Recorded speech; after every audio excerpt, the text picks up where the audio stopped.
दिल्ली एक बार फिर से खौफ में है। दोस्ती, प्यार और फिर मौत के घाट। ये कहानी एक बार फिर से दिल्ली में दोहराई गई। एक जमाना था जब प्यार में जान दी जाती थी और अब समय वो चल रहा है जब प्यार में बेदर्दी से जान ले ली जाती है। दिल्ली में सड़क किनारे मौत नाचती रही और लोग तमाशबीन बने तमाशा देखते रहे। अब शायद आप समझ ही गए होंगे कि हम किस हत्याकांड के बारे में बात कर रहे हैं। जी हाँ, बिल्कुल सही समझ रहे हैं आप। हम बात कर रहे हैं साक्षी हत्याकांड की। लव जिहाद का गंदा खेल एक बार फिर से खेला गया और बलि चढ़ गई मासूम लड़की। दरअसल उत्तर पूर्व दिल्ली के शाहबाद डेरी इलाके में 16 साल की साक्षी की क्रूरता से हत्या कर दी गई। खौफनाक तरीके से हत्याकांड को अंजाम देने वाले प्रेमी साहिल खान को पुलिस ने गिरफ्तार कर लिया।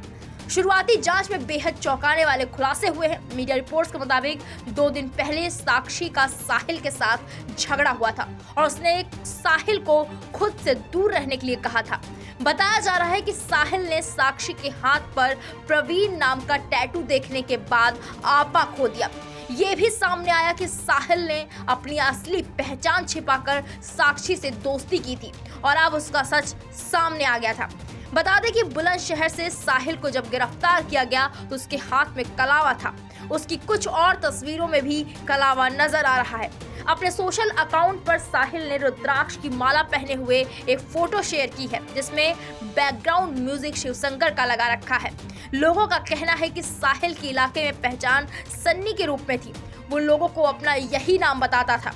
बताया जा रहा है कि साक्षी को उसकी असली पहचान के बारे में पता चल गया था और इस वजह से उसने दूरी बना ली थी। यानी कि साहिल लव जिहाद का गंदा खेल खेल रहा था।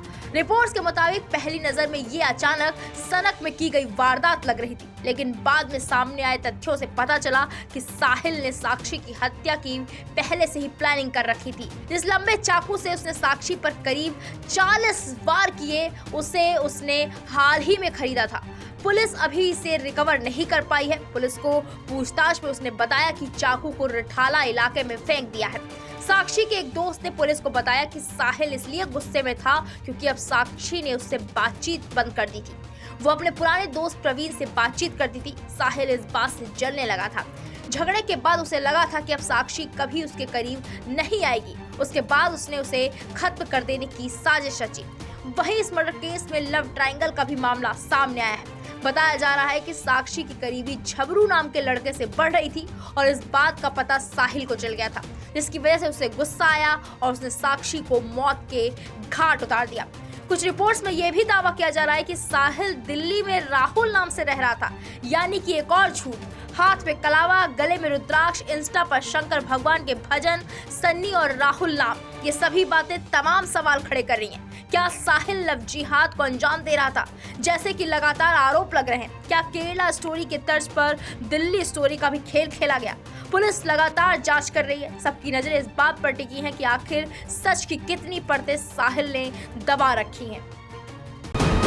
वीके न्यूज, राष्ट्र के नाम।